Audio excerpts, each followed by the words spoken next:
See. Okay, I'm up and running. It's Sunday. Looks like it's the 7th of September. I want to come on here. There's a few people that had questioned different things, and I hope I can answer those questions. The one that kind of stuck out was somebody said, since his wife died, my wife, what did all the prayers do? And I wanted to explain something, and I hope you understand it. My wife fell a little over 2 months ago and ended up in the hospital. And she had more than one break. And it was almost impossible for her to get out of bed. Consequently, very shortly she ended up with blood clots. Apparently they were in her leg, and she ended up with one in each lung, at least one. They told me there might be multiple, but they had a couple of them that were making her heart race. So her heart was at not quite twice what her normal heart rate was, but it's like running uphill. Now my wife isn't very big. She's 5'1" at the most. While she was in there, she was unable to eat. As much as she tried, she was having trouble with bloating. She became constipated for 2 weeks. The first 2 weeks she was in there because of the painkillers, slows your intestinal tract down, and they were feeding her blood thinners to keep her from forming these clots that she formed anyway. The stomach being bloated because of what was going on in her intestines made it so she virtually couldn't eat. Then all of a sudden, after 2 weeks, she was able to go, and she went for about 3 days. By the time it was over, she weighed about 85 pounds. She was skin and bones. Then she was having trouble with fluctuations in her blood pressure, and she started bleeding.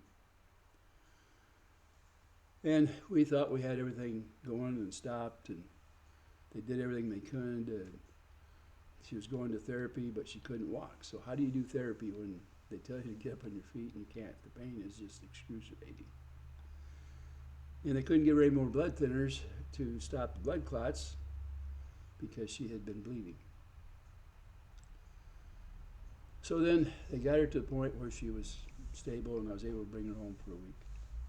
And the bleeding came back. During that week, she could eat a little, but not much, not enough to sustain her. I took her to the hospital, and very quickly, her health was going downhill. The blood pressure was a problem, trying to get it back up. And then she bled so much, they were worried, and they started pumping blood into her. They got her in there, and the GI team went in and found a couple of spots. One of the spots was pumping like this. And they do a chemical cauterization, and they go in there and they clip it. Put a clip in there, just below the stomach, in their intestines down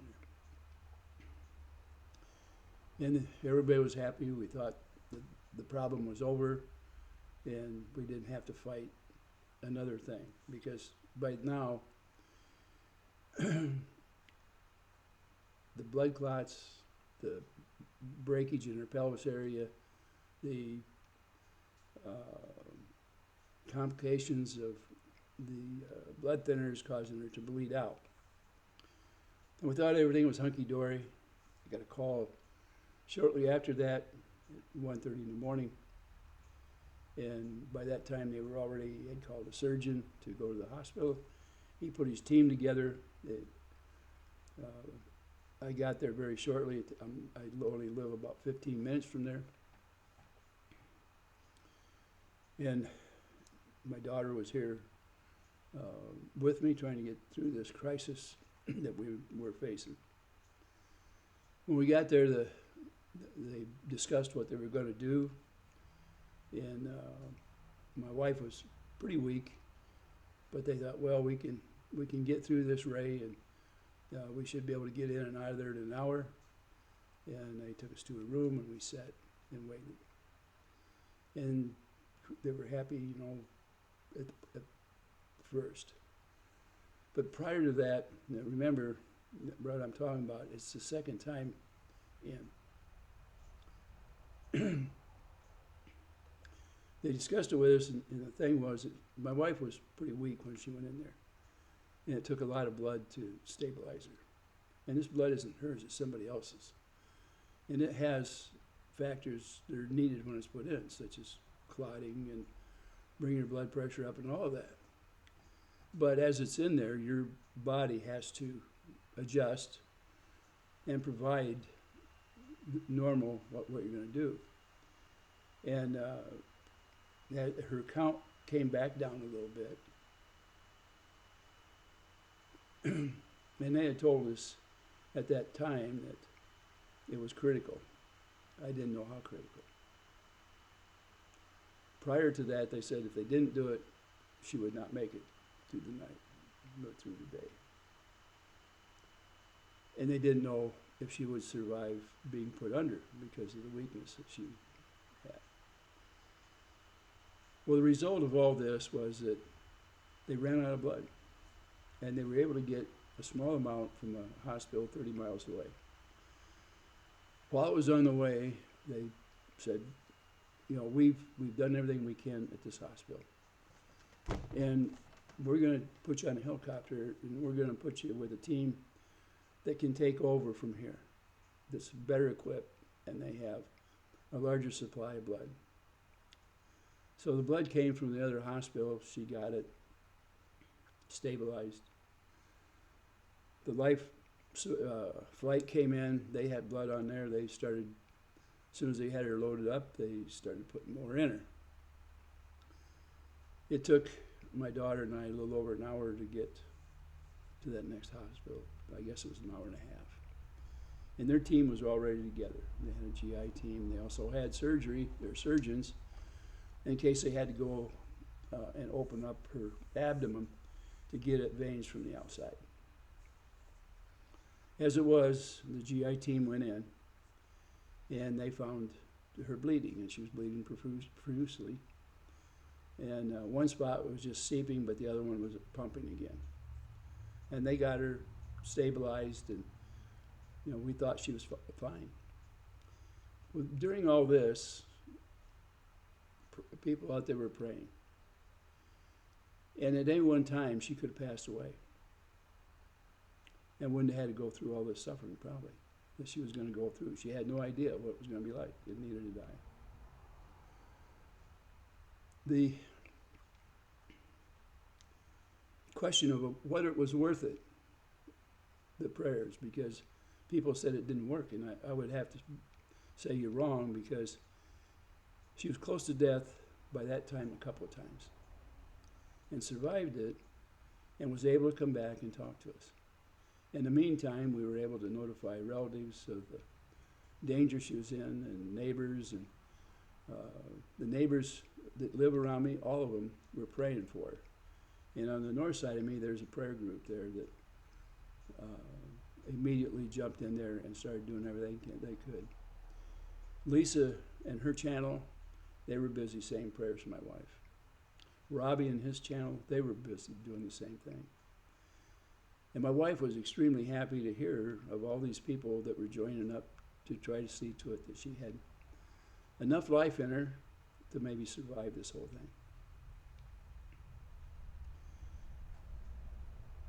thing.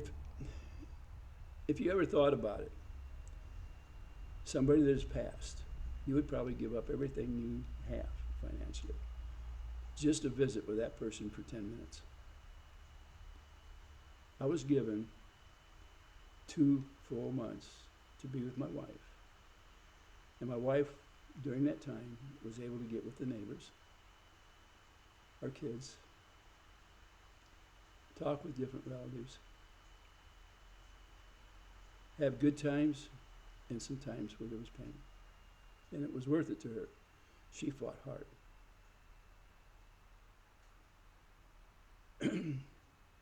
As time went on, she would bleed 7 times totally. A huge amount of blood was pumped into her to keep her alive. And each time,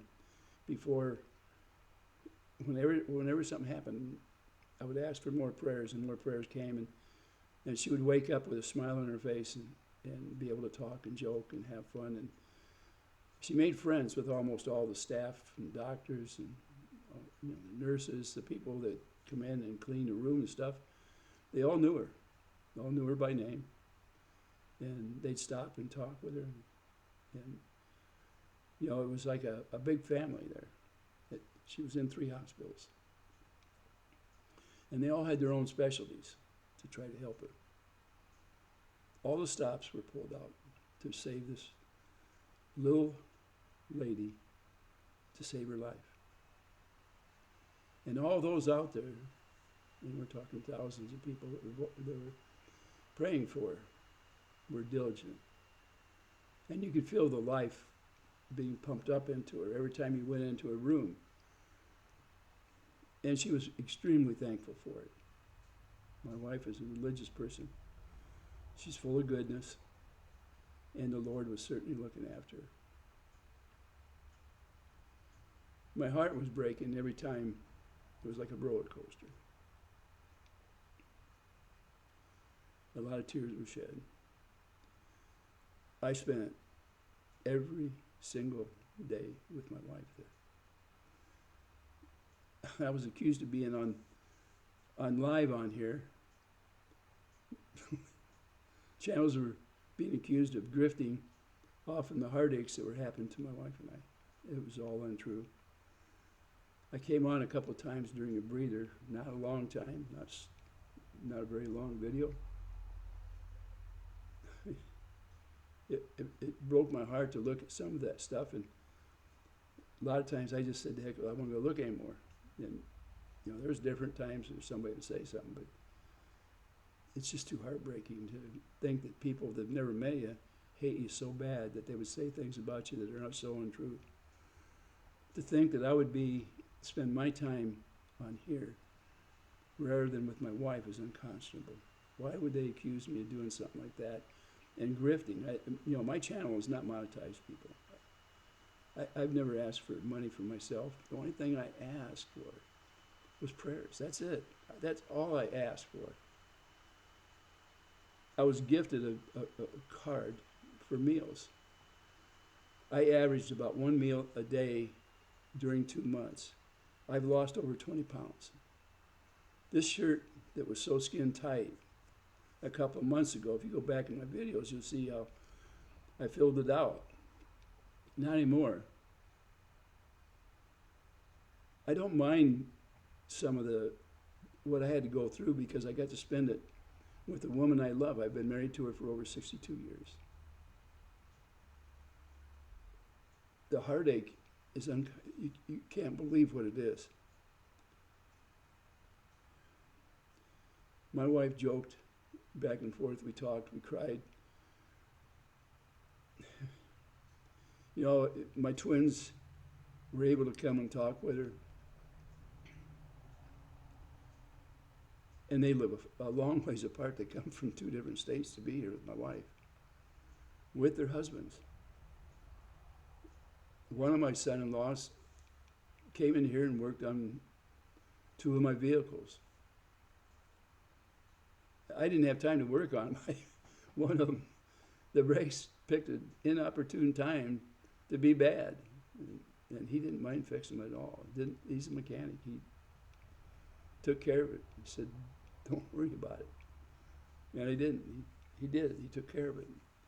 And while we were back and forth to the hospital, he took care of my house, the pets, the yard. He was mowing it. And when he had to go back home, because he has to work too, he'd come up here for his vacation, my neighbors started doing my lawn. I haven't had to touch it in over 2 months. That's true love. That's good neighbors.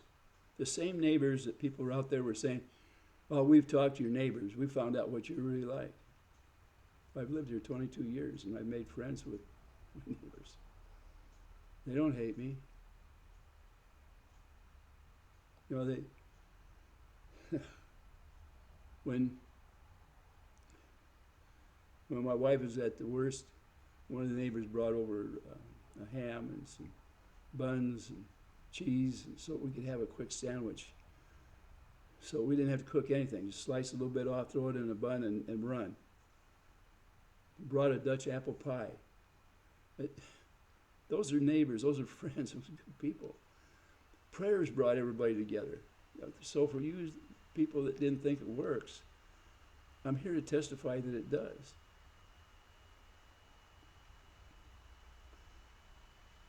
The 7 times that my wife was bleeding out, one of them, her bed from halfway down was solid red. I don't know how she survived that part. During that period, there were at least 5 people around her bed, nurses, trying to find a vein. Her vein collapsed because her blood pressure had dropped so low she was dying.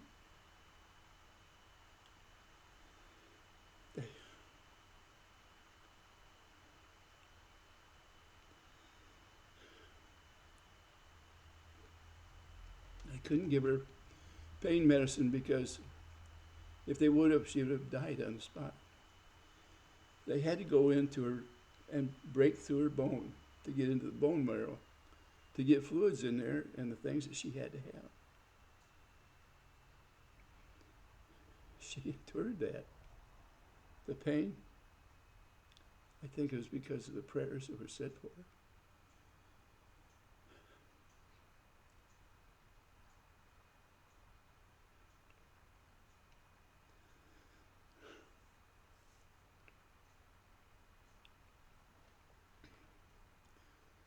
That's just part of what she went through.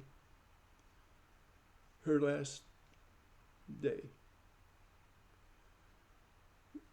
when the surgeons come in, when the GI surgeon said, I've done all I can. And the main surgeon that would have worked opening up her abdomen said, I can't do it because you won't survive.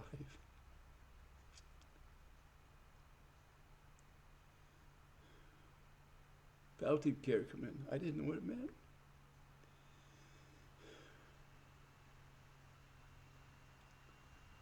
I went home that night because I couldn't sleep. I spent a couple of nights at the hospital.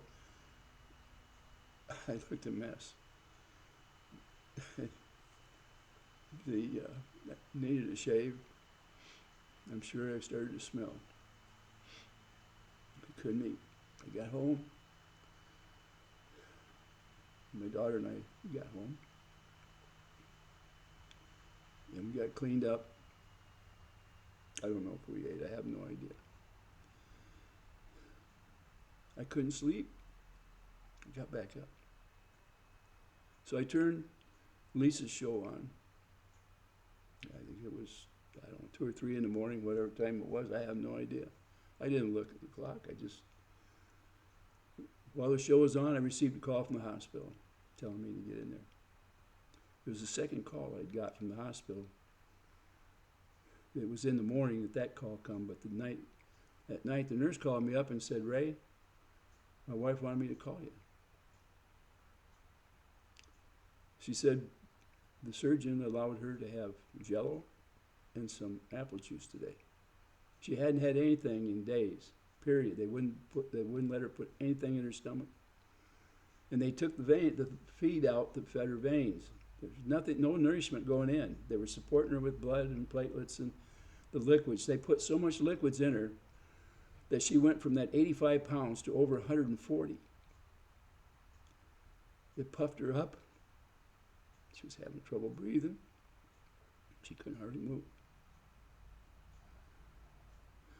They let her have her Jell-O and apple juice, and she was ecstatic because she could have something.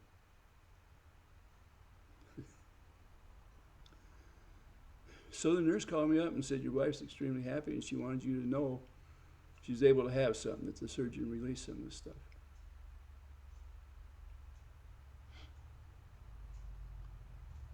When they called me at 3:30 or whatever it was, they said she's in stress.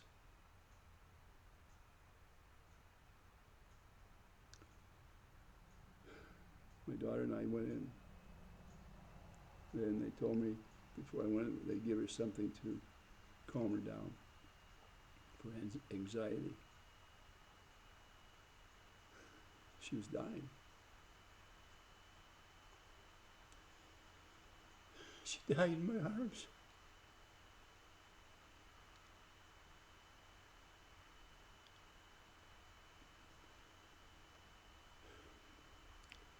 For all of you that prayed for my wife, I'm so happy you did.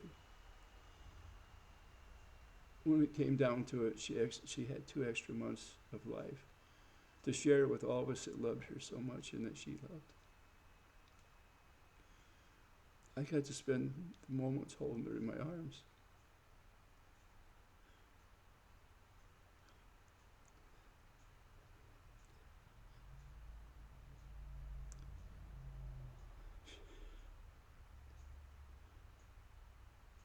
She can't be replaced. She was too precious. Some of you won't understand until you face it. I pray that you won't have to. I would rather I went first, and I would have had no trouble trading places with her. She was a gracious lady, religious.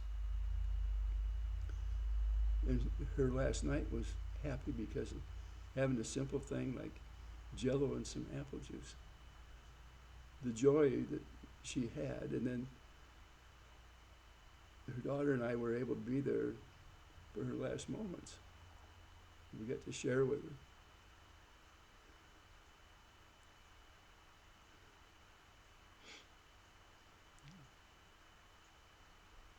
She passed. And it was hard on us. I know she's in a better place. And I was thankful for those moments that we got to spend with her. And I know she was too. And it was because of all of you out there that gave us that extra time to be together.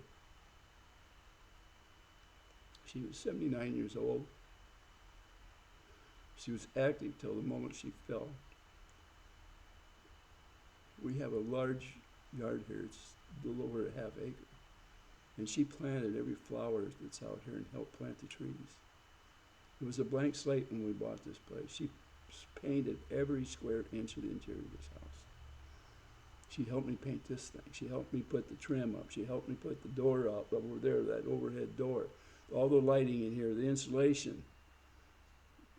My wife knew the trades as well as I did, and I spent my whole life in it. She was in a family of carpenters. She knew every tool, how to do this stuff.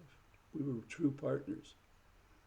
When I started my business years ago, she was the best worker of anybody that ever worked for me because I didn't have to tell her what to do. And she knew how.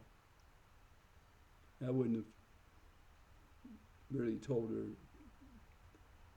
what to do in the first place. I'd just say what was needed to get done.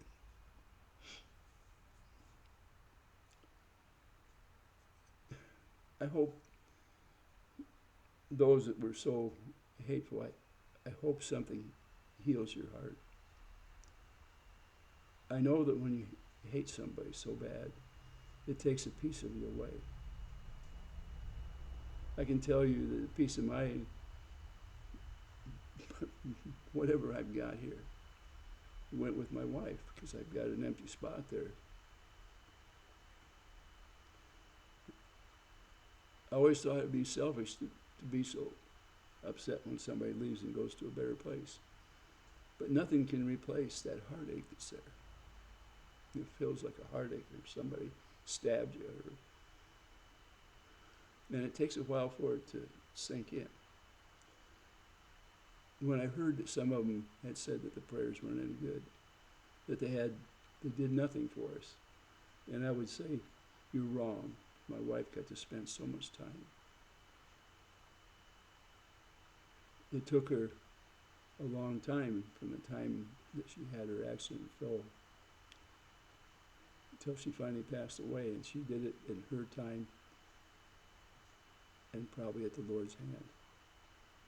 The racing of her heart had slowly come down. The blood pressure dropped out. And then her breathing slowed down. And she relaxed. And she did that. And I was able to hold her while it was going on. And I cried a bit when it was going on.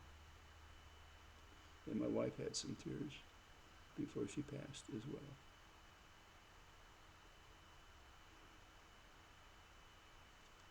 So that's the end of my story. And that's a testament how I feel about prayers. And I hope Lord heals your heart and that you don't have to express hate towards someone like my wife. She didn't do anything to any of it.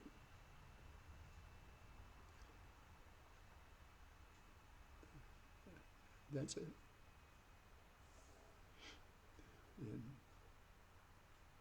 And I hope the Lord can heal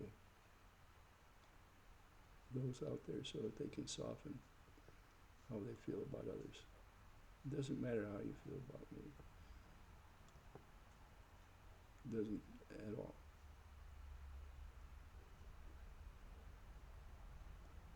May God bless you.